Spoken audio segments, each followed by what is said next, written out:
This is the Balanced Leader Podcast, the podcast that helps leaders elevate their wellbeing and create healthier workplaces. My name is Rob Hills, and I am your leadership and wellbeing coach. Joining us on the podcast today is Jessica Spendlove, a renowned high-performance coach and sports dietitian who has worked with some of Australia's top athletes and corporate leaders. Jess's impressive client list reads like a who's who of Australian sports, including the GWS Giants in the AFL, the Cronulla Sharks in the NRL, the Giants Netball team, and the Sydney Kings in the NBL, among other elite sports teams. But Jess's expertise doesn't stop at the sports field. She's now bringing her wealth of knowledge to the corporate world, helping executives and business leaders achieve sustainable high performance in their careers and personal lives. Today, we'll be discussing Jess's unique approach to nutrition, movement, mindset, and recovery, and how all of these elements combine to create a foundation for lasting success and well-being. So without further ado, let's dive into today's conversation with Jess Spendlove.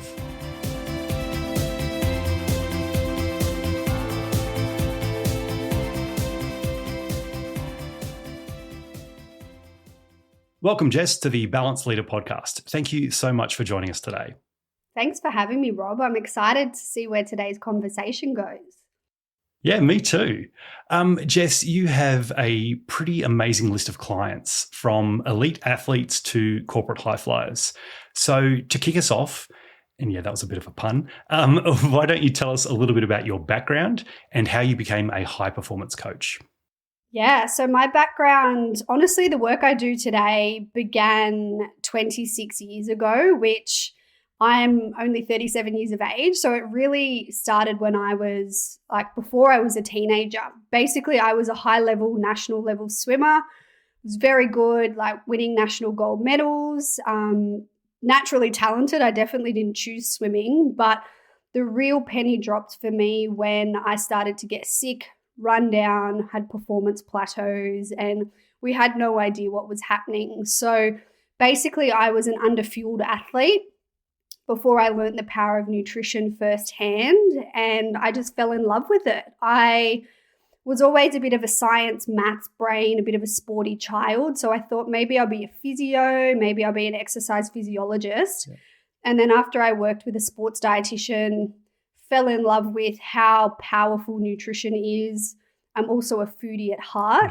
That's too. Really where you're in good company. That's really where it all began. And for me, I was very laser focused from a pretty young age on what I wanted to do, which was I wanted to be a sports dietitian and I wanted to work with the best athletes in the country. So that's really where it all started, and that was the vision, and I was really lucky for that to happen only a few years out of university. So it was about 2 or 3 years out.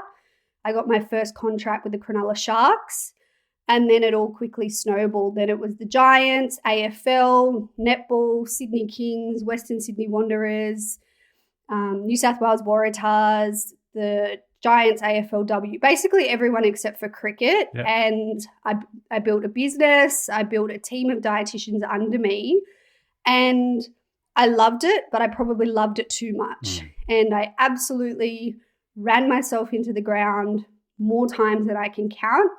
I totally burnt myself out. I was a complete workaholic.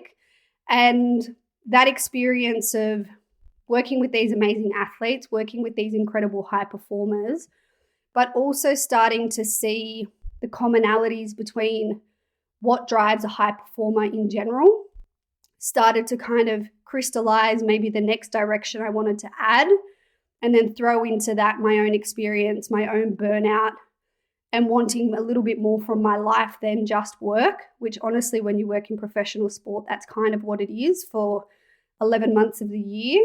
And that's now led me into the direction where I speak and I coach executives and I coach business owners, and I still work with elite athletes, but it's very much on my terms. It's they come into coaching programs with me. I don't go and contract to teams, which I loved, but that chapter for me is very much closed. Yeah. And it's interesting. I imagine a lot of listeners to this podcast probably don't know what it's like to work with high performance athletes. So maybe you can lift the curtain for us a little bit and tell us What was it like working with, because, I mean, you've just given us the who's who of professional sports team, particularly NRL and AFL, sorry. So what's it like to work with professional athletes? It's a mixed bag. You definitely get a whole range. At the end of the day, they're humans. So you have those that are really that top 1% that want to leave no stone unturned. And then you've got those that think, oh, well, I got here without your help, so I'm all good. That's the minority these days. I think everybody across the board, it's, the tide has been raised on the expectation and the levels of what's acceptable, and also the ability to become your best. But there definitely was an element of that, more so with the NRL players and the AFL. I remember at the end of the first year with the Cronulla Sharks, I was a little bit disappointed. I thought, oh my goodness, 15 years, this is what I've wanted.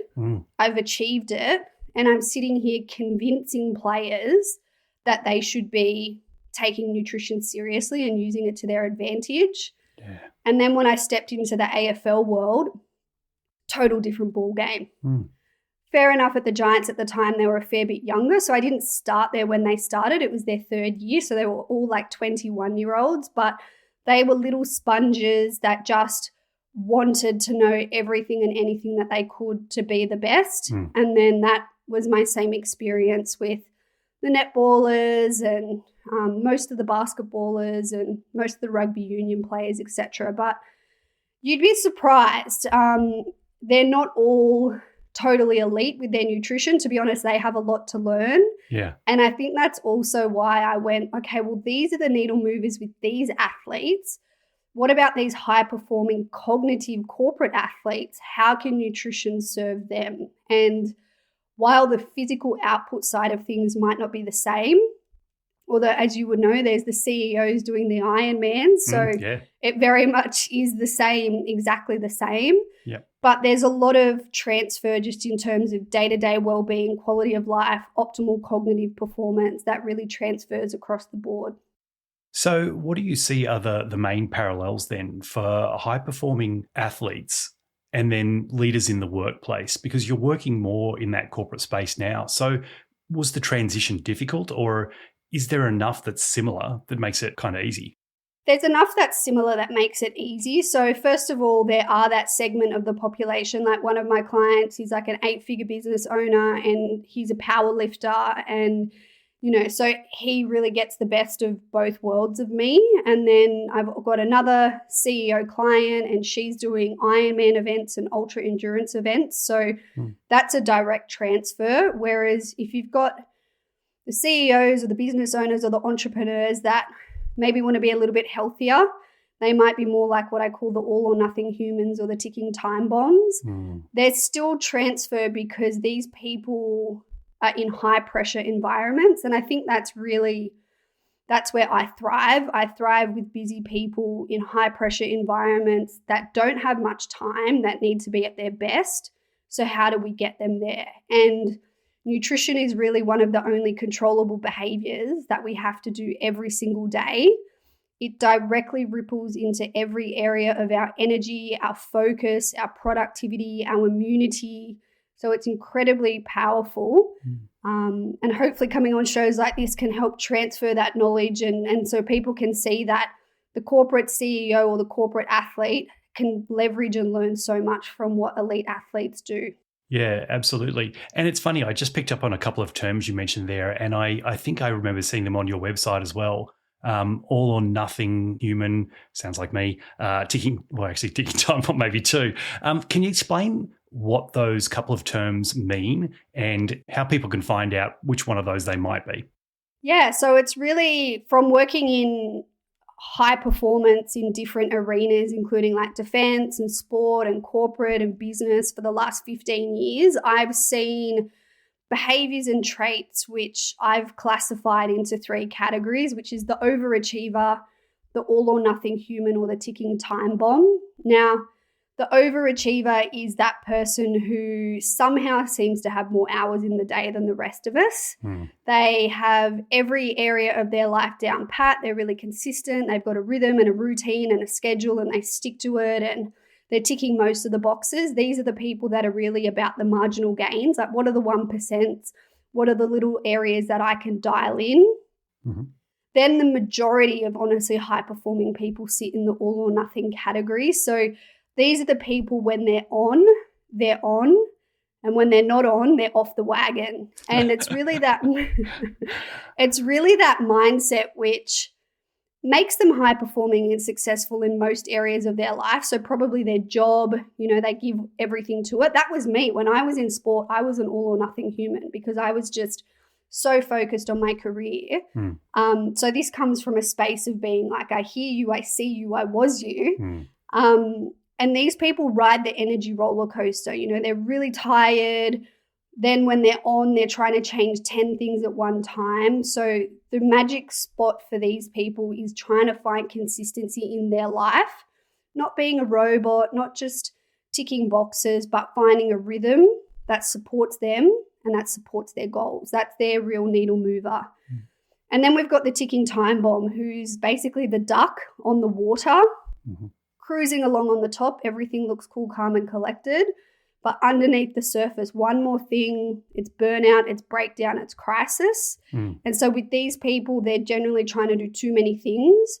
They're worrying about, do I have a sauna? Do I have an ice bath? What sleep protocol do I need to do? And it's like, no, you just actually need to have breakfast at the same time each day, have a high protein snack and start there. So those people, it's really about what's that one most important domino that they need to push that's going to alleviate pressure and give them momentum. So if you're interested in what high performance profile you are, I do have a quiz. I can give you the link, Rob, or you can go to my website and you can find it pretty easily.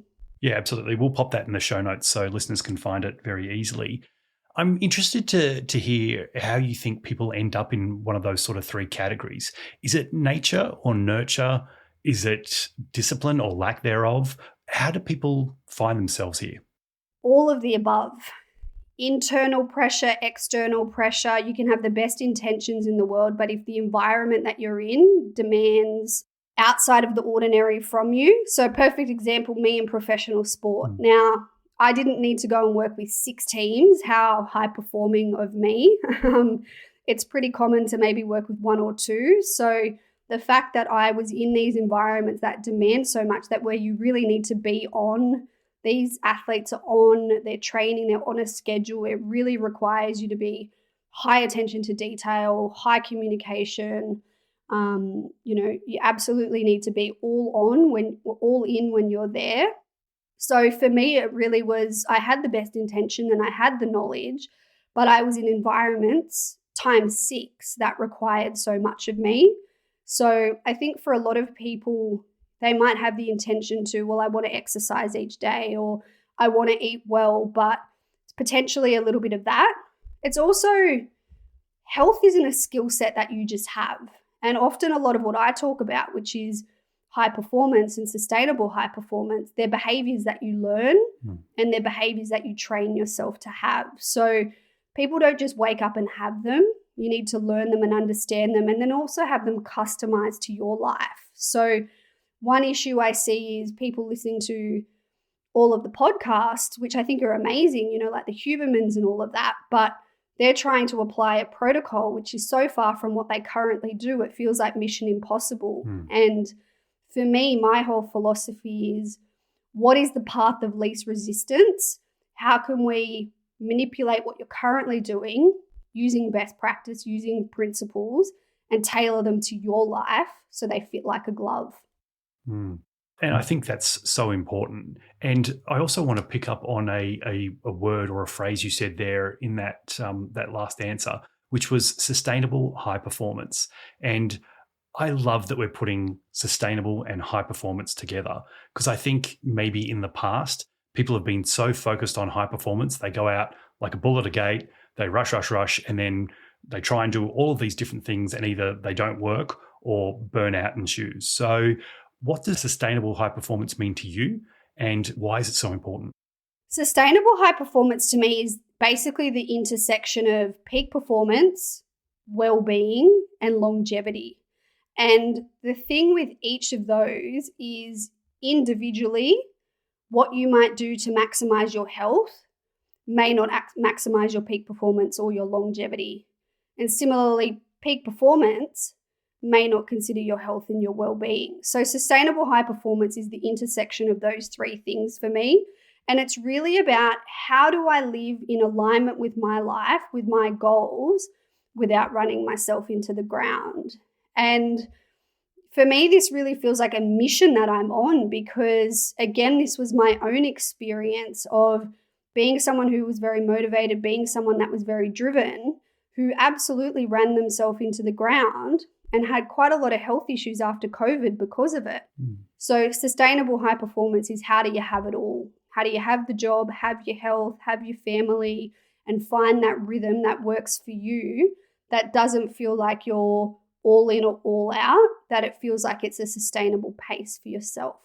Yeah, I really love that. And I kind of feel like I'm on a little bit of a mission myself here around well-being to bring it into the awareness more for leaders and in the workplace. So I love that you say that. And I also love that you say it's about individual people. Like it's not a cookie cutter approach. We have to find the things that work for you. Just because someone gets up and does an ice bath every morning doesn't mean that has to be part of your routine. Find what works for you and then do more of that. Is that sort of how you approach your clients and when you're working with these people? Is that how you approach it? Definitely. And look, I definitely have a methodology that I work through, and these are really science-backed principles into the main areas which I see that go into helping someone have a sustainable high-performance life. There's 5 of them. They're nutrition, movement, mindset, micro-recovery practices, and sleep. And it's looking at those 5 areas. But when I start to work with someone, I undertake a process called the life audit template, which is basically where I get them to collect for a week what their life looks like. Now, business owners or CEOs may have done like a time and energy audit or something like that previously. It's the same thing, but it's for your life. When are you eating? When are you sleeping? When are you moving? Or when are you not? What does that all look like? So we get a complete snapshot. And then when I sit down, obviously when I work with someone one-on-one or in a group program, I can kind of guide them through that methodology. But it's really looking at what is the biggest needle mover for that person? Where can we start? And as I said, that's also about, well, what is the path of least resistance? What is going to get them a quick win, have them feeling better, get them gaining more energy, something that they can rinse and repeat, but something that's also then going to knock the other dominoes or behaviors in that right direction. To be honest, I guess to give people a little bit of an insight, the trick or my tip, it's about starting as early in the day as possible. So if your morning is chaotic, if we can start to streamline that, that will really help. So for example, what I see is some people dabbling in intermittent fasting. I also see them working at home and in the office. So it might look like on the day that they go to the office, they have breakfast in the office at 10 or 11 a.m. But when they're at home, they might have breakfast at 8 a.m.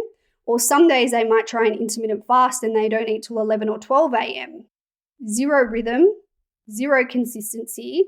So it's kind of like if you don't know what your best is and you're not setting yourself up for that each day, how can you expect to have stable blood sugar levels? How can you expect to have good focus, to manage your stress when the stressful situations arise, to have your best productivity, to stabilize your energy across the day? So that's kind of a little bit of an insight into that piece. Yeah, and I really love that you've got a methodology that is broken down into categories and is simple for people to follow. I think sometimes we think simplicity means that it's not going to work or, I need this really complex program or whatever. So if it's okay, I really want to dive into each of those different categories and just give us the cliff notes for leaders listening who might want to make a change here. And if they do it just a little bit in each of those 5 categories, then that's really going to help them. So let's start with nutrition. What are some of the tactical things leaders can do to improve their nutrition? Yeah, probably my top 3 things here are 1, consistency. I call it consistency in the inconsistency. So it's just, what is your framework? Now, again, it's not the same meal, the same snack, the same time each day, but we need to have a little bit of a consistency. Having breakfast 3 hours apart is way too far. So can we start our day within about 30 to 60 minutes of each day And can we also have the same gap across the day? So a really common situation is people might go breakfast to lunch, 3 to 4 hours, but then if they go lunch to dinner with nothing in between, that could be 6 or 7 hours. They then find they're really hungry, they're craving sweet foods, and that's because they've gone way too long. So yeah, Jess, this is 100% me. And I get to about 4 o'clock in the afternoon, 4:30, and I am fanging for food. Like I am just about tearing the cupboard apart trying to find something. And because it's so close to dinner, I'm like, oh, I shouldn't, but I'm really hungry. How do you stop that from happening? You should. Well, I'm here to tell you that at 4 o'clock or 3 to 4 o'clock in the afternoon, every single person should be having an afternoon snack. Awesome. And it's what I know, permission to eat, have some extra food. And I know in your mind you might be like, oh, it's extra calories. Am I going to gain weight? It feels like extra food. And it's like it's intentionally extra food, which is going to have you feel good, have more energy. And then consciously or subconsciously, you'll actually probably eat less at dinner. So it's really about being intentional. And what you should have there is what I call an everyday snack. We want protein, colors, and a little bit of whole grain carbohydrates. So in food terms, that might be some Greek yogurt with some fruit and some nuts. It might be a snack plate with some veggie sticks and some cheese and some crackers. It might be some crackers with different toppings, maybe smoked salmon and cucumber. It could be a protein shake and a piece of fruit if you're just like, I need something quick and easy. So that's what we're kind of talking about there for that afternoon snack. And that will make a huge difference to how you feel in the afternoon and also how you feel at the back end of the day. And it's probably also going to help you sleep better. So that's just like a win-win-win situation. I do have a question on the protein shake. Is it okay to have a protein shake every day, or should we, I mean, obviously we're trying to get it from our natural sources. We're trying to get it from our food. But for the people who are busy on the run and want to just try and get that protein a little bit higher because maybe they are in the gym or it's a, like you said, it's quite a good snack. Is it okay to have a protein supplement every day? Definitely. One shake a day is totally not a problem. And you can either use it to kind of boost up a meal or have it in place of something. Of course, we always want to choose real food over supplements because there's a whole range of diverse micronutrients and macronutrients in there. A protein shake might just be protein, whereas, some smoked salmon, you're also getting omega-3s and some zinc and some iron. So there's that whole story. But the reality is I believe most people should be using protein in some capacity because I'm surprised I haven't mentioned it. It's actually probably my first point with nutrition that people need to be pulsing their protein intake, which means breakfast and snacks, we need to be focusing on getting more protein. Now, the reason for that, Western diets are pretty low in protein there. We don't traditionally know how to do that. And also the foods that are rich in protein are less diverse than a lot of the other foods. So say carbohydrates, really easy. They're basically in everything. Whereas our protein-rich foods, we're really talking dairy derivatives. We're talking soy, lentils, legumes, and anything from an animal, meat, chicken, fish, eggs. So we have to be very intentional there. But if we can get 20 to 40 grams of protein at each meal and around 15 to 20 grams at a snack, the beautiful thing about that, aside from probably having good body composition, lean muscle, recovering from the gym, way more importantly, it's going to sustain your appetite across the day. And when your appetite's sustained, you're eating nice and consistently. When you're eating nice and consistently, your blood sugar levels are controlled and so is your appetite. So that is honestly for most people my number one go-to nutrition strategy, protein pulsing. It's incredibly important for your quality of life and your performance now. And it's so very important for your longevity as you age, because we naturally lose bone mass and muscle mass. So it really helps retain that as we age as well. Yeah, absolutely. And I think it's really important for leaders who are listening to this and like, well, I'm not a gym junkie, so why do I need protein? But they absolutely do. Like it helps in longevity. It helps in so many different facets of your life. Having protein as part of a balanced diet, of course, is really important. Is that a common misconception among those who say, I'm not a gym junkie, so no protein for me? Very, very big misconception. And the other one is, if I eat protein, will I bulk up? And it's like, no, you need to be going to the gym and you need to be doing a really high hypertrophy style session. And you also need to be eating in a massive calorie surplus. So if you start to eat more protein consistently, most people find they actually lose a little bit of weight because it is satiating. So we never want to just eat protein on its own. We could do a whole episode on nutrition, but one of my other kind of things I talk about is called all the elements, which is really the formula for each meal. So it's looking at getting protein in those amounts that I spoke about. It's about getting colors, so fruits and vegetables, which 90% of us don't get enough of. It's about getting a little bit of healthy fats, and it's also about getting some whole grain carbohydrates. So each meal, we want to get all 4 of them. And at that everyday snack, we want to at least get the protein, the colors, and the high fiber carbohydrates. And look, for the high achievers out there that want to tick all 4, if you get the healthy fats, well, bonus point for you. Well, that's great. And I honestly feel like I'm a little bit more capable now when it comes to my nutrition. There's some things there that I need to focus on. So that is awesome. The next one on the list is movement. Tell us a little bit about what's the best things leaders can do for their well-being around movement. They need to move, and they need to move more. Yeah, look, it's true. It's really about finding what you can do, because again, we've got such a mixed range of people. We've got the people doing the Ironmans listening, and we've got the people that are not even walking 2,000 steps a day listening. So the first thing is to start to move more. We're not designed to sit. Movement, unlike nutrition, which is like we're all doing that every single day, like it's a non-negotiable. Yep. Movement is a negotiable behavior, but other than nutrition, there is nothing that is more indicative to your health now and your long-term health than what exercise that you're doing. If you're kind of like, what is absolute best practice? Ideally, we've got a mixture of resistance training because we want to be building that lean mass. We're not going to becoming gym junkies, but we want to maximize our muscle mass in our, 30s and 40s, and we want to hang on to it in our 50s and 60s and 70s. So at every single age stage, we want to be doing resistance training a couple of times a week, at least about an hour of resistance training a week. And then similarly, from a cardio perspective, we at least want to be doing an hour of cardio a week. So we want to be getting a sweat. We want to be getting our heart rate up. And this is all about having good stress on the body.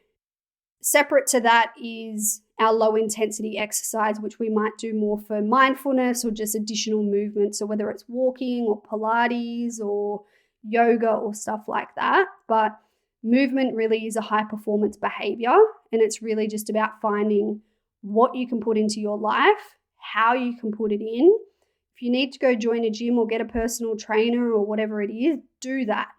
It's an investment in yourself. It's an investment in your health. And I really love the saying, a healthy man wants 1,000 things, an unhealthy man wants one. We really need to find a way to move more, but hopefully that gives you a little bit of guidelines around what we should actually be doing. So it's not weights or cardio, it's weights and cardio. Yeah, absolutely. And I think oftentimes, and I see it perhaps in that all or nothing category you were talking about before, where people go, well, I can't get to the gym because I'm too busy. I missed my steps today, so I might as well just sit on the couch for the rest of the night. But there is research out there to say, just moving at nighttime around the house, getting up off of the couch, sitting on the floor, doing a bit of stretching, that's going to help as well. It's not the end goal. Absolutely. We want to get the zone 2, the zone 5. We want to get the weights in. We want to do all of that. But if you can't do that on any given day, make sure you're moving a little bit at least. Exactly. Like I am a big fan of the different trackers out there. I think they create awareness. And I think even just paying attention to your phone or your Apple Watch or your Garmin or whatever you've got, how many steps a day am I moving? What opportunity is there for me to move more? It's the classic, can you take the stairs over the lift, or can you walk around the block? Like when we talk about micro recovery strategies, I'll be talking about brain breaks. And one of the best brain breaks can be that you just go for a walk around the block for 5, 10, 15 minutes.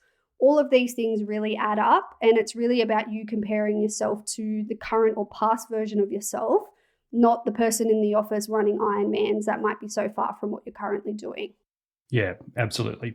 So we've got that movement piece. I think we've covered that. And you mentioned then you were jumping into micro recovery. So let's talk about that next. Yeah, micro recovery strategy is about what are the little behaviors we can do each and every single day that are going to help top us up, whether that's cognitively, physically, or a little bit of both. Now, there's some really great research around burnout prevention and the benefits of working with what we call our ultradian rhythm. So this is an internal rhythm similar to your circadian rhythm, which you might have heard of, which is like our internal sleep clock.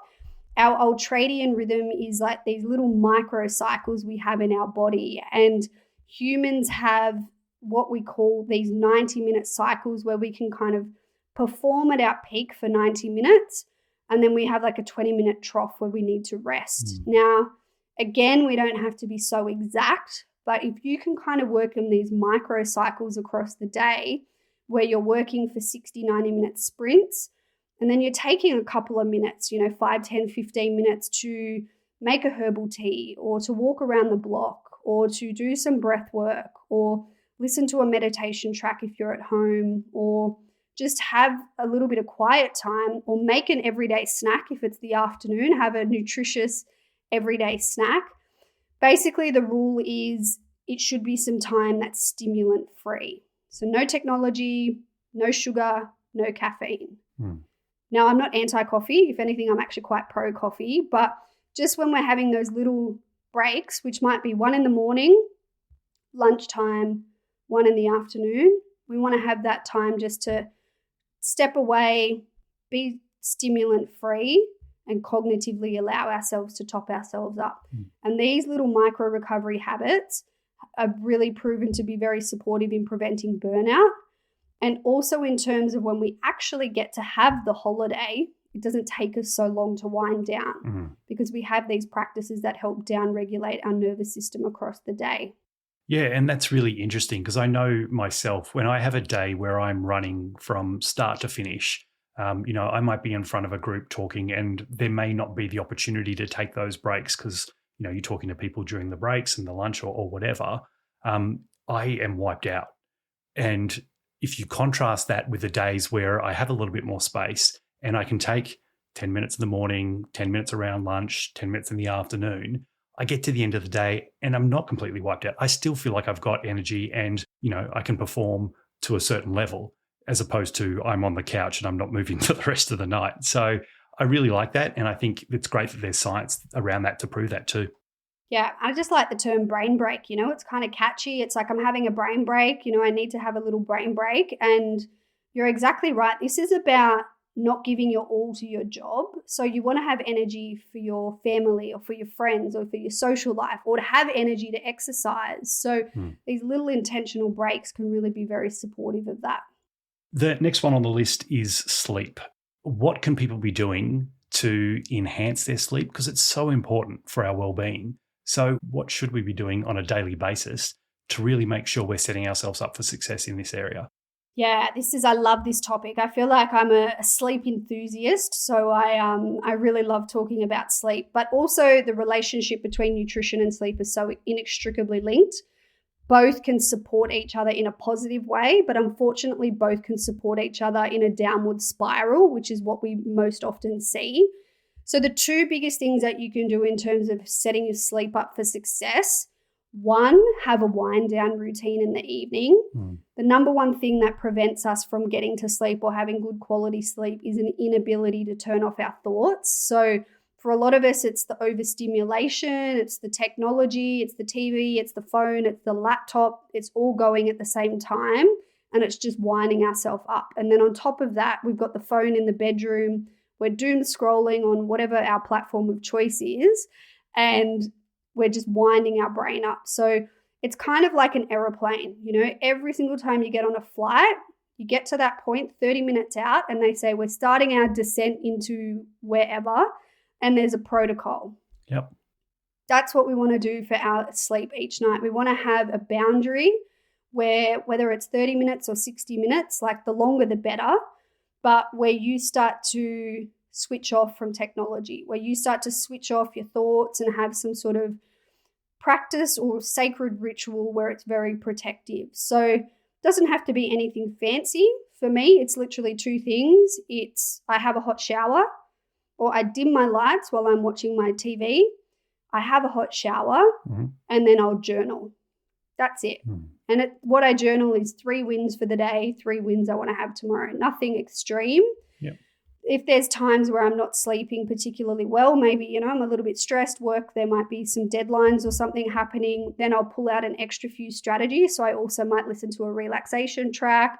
I might also read a book as well. Nothing too stimulating, if anything, very mind-numbing. Yep. But absolute number one is to have a wind-down routine.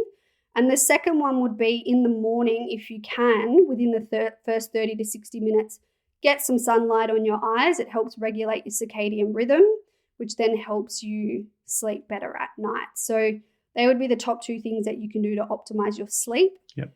If we just think about behaviors across the day. And what's something that people can do if they struggle to wind down and maybe they've had a big day, a big week, and they wake up in the middle of the night and the thoughts are racing? This is something that I used to suffer with. I've found some tricks over years that work for me, but what are some of the strategies that people can use so that they can either turn the monkey mind off, as I like to call it, in the middle of the night and get back to sleep so they can get the required amount, if you like? What not to do is check your phone. That's definitely what we don't want to do, which when we're sleeping with the phone next to the bed. The best thing you can do is leave the lights on, but maybe if you've got a lamp next to you, if you've got a notepad, and you can just scribble the things out. So this is why the reason I'm such a sleep enthusiast is because I'm not traditionally a good sleeper. When I was a swimmer growing up, if I wasn't in bed at a certain time, I'd get like sleep anxiety about waking up. Yeah. And all through my teens and 20s, like if I was stressed, it would be the number one thing which would go. So I've had to really train myself in this space. And that's why I journal before bed, because when I do that, it tends to get the thoughts out, which I used to wake up with at 3 a.m. But yeah, the best thing you can do, lamp on, no other lights, if anything, like in the dark, and then just kind of journal and get your thoughts out. Yep. And then try and get back into bed.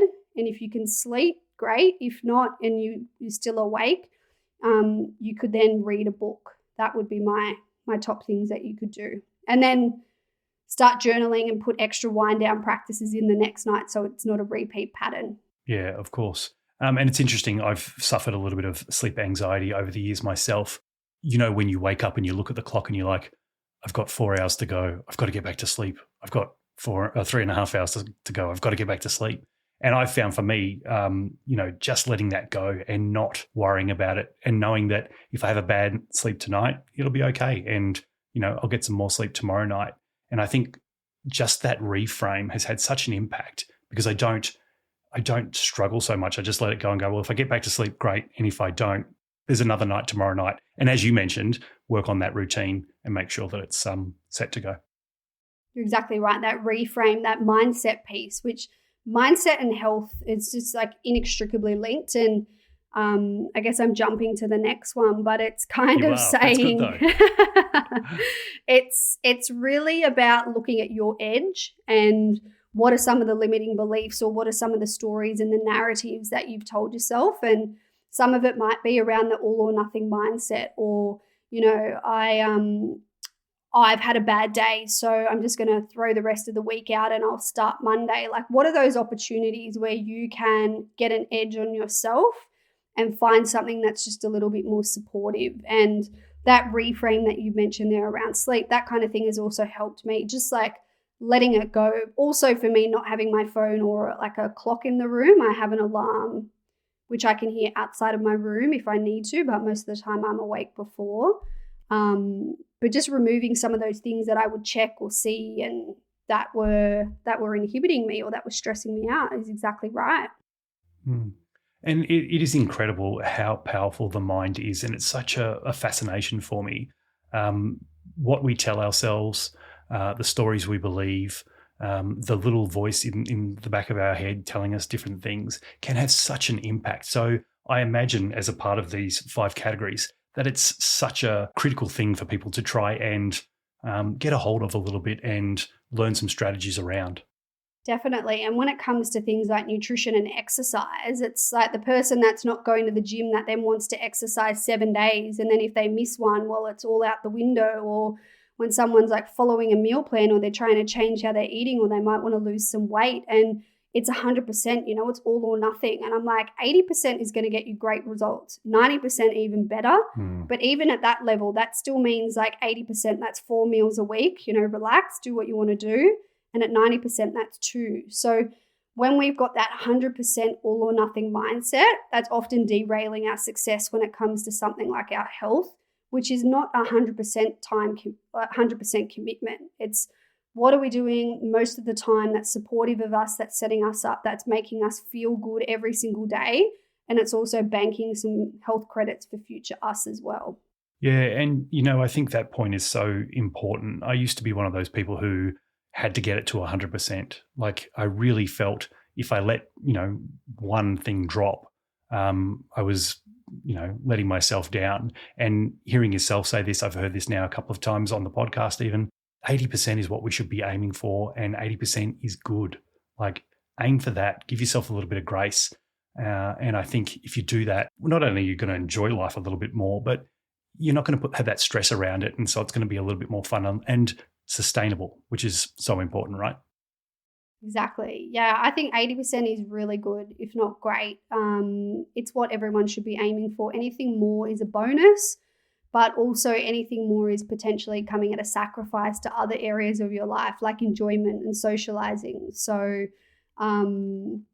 easier said than done, and it takes a lot of work and often getting things wrong before we get them right. But that's why there's amazing podcasts out there like this. There's opportunities to work with people in different ways if, you align with them. And there's that really is, I think the thing with health, don't expect just because you're a high performer in corporate or business or an athlete that you have it down pat.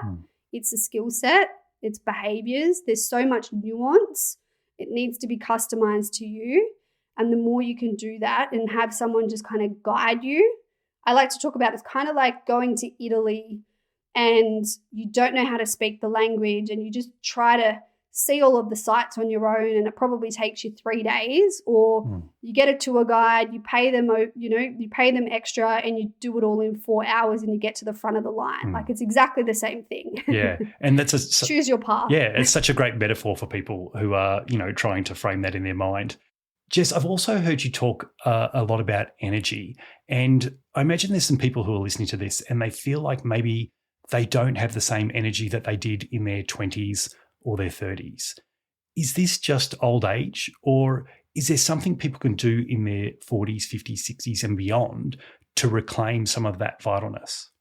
I believe that's a narrative that we've told ourselves. The older we get, the more tired we get. And it's like the older we get, the more our behaviors, which we may have opportunity to improve, compound.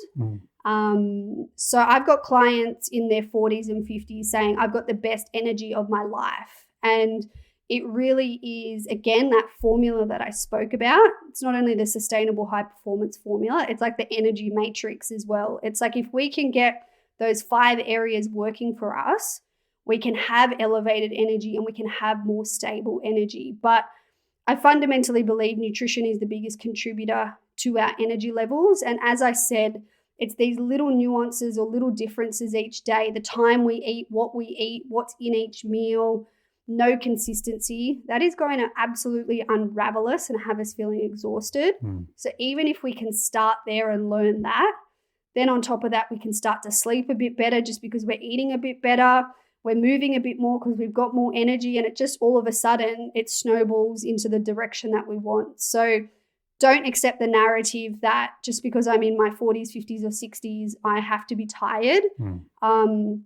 I'm actually running like a beta program at the moment for a program called Reclaim Your Energy, which is all about this. It's kind of taking that methodology I've spoken about and teaching it in a small group setting. And we're only at time of recording 3 weeks in, and like the people in there are already getting such great results. So it's really great to see. It's the first time I've like run that methodology in a small group as opposed to one-on-one.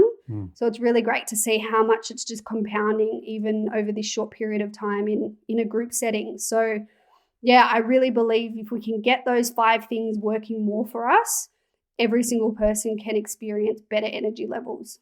That sounds amazing. And I think people listening to this who just heard your answer will be like, that gives me a little bit of hope. So that's awesome. Jess, you've talked about your health struggles before, particularly as they relate to pushing yourself and working really hard.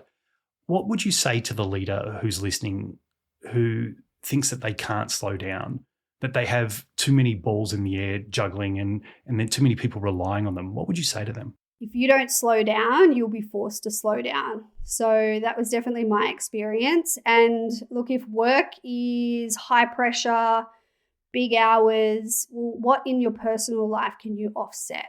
What can you outsource? What extra support can you get in the house? If you're at the top of the tree, well, you set the tone.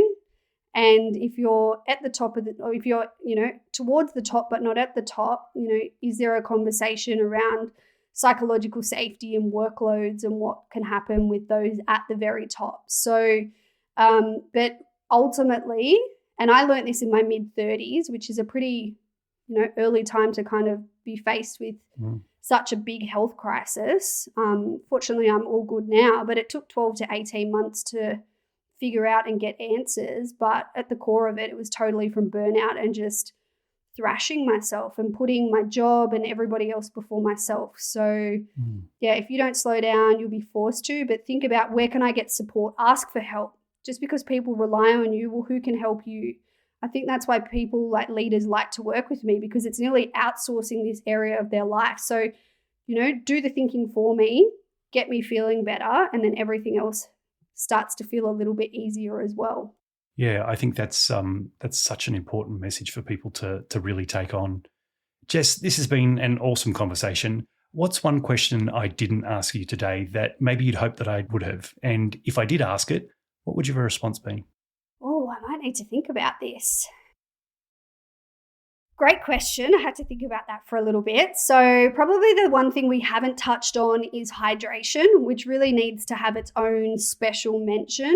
And I guess the question would be, how important is hydration and how much do I need to drink? And the thing I'll say about hydration is 70% of our brain, actually 73% of our brain, is made up of water.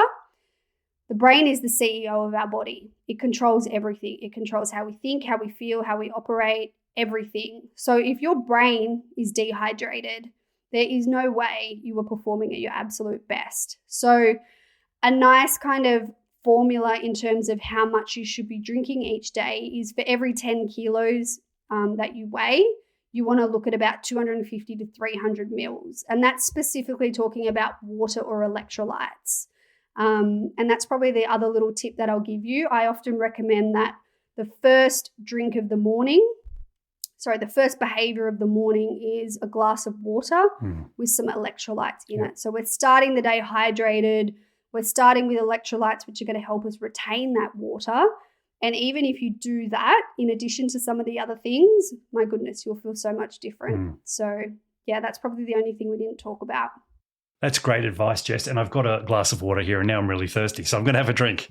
Thank you, Jess, not only for keeping some of my favourite athletes performing at their best, but also for the impact you're having on the world, helping to make people better versions of themselves. If people want to connect more with you and find out more about what you're doing, how can they do that? Yeah, I'm very active on LinkedIn these days. So Jessica Spendlove, you can find me there. Otherwise, jessicaspendlove.com has all of the information and all of the places to find me. And the other thing actually I'll just mention is I actually have a podcast called Stay at the Top, which I talk about all of this on there each week. So that would be a good place to come and hang out with me a little bit more as well. Yeah, absolutely. And we'll link that in the show notes. And I've listened and it is amazing. So definitely highly recommended. That's great. Thanks, Jess. Really appreciate it. Thanks for having me, Rob.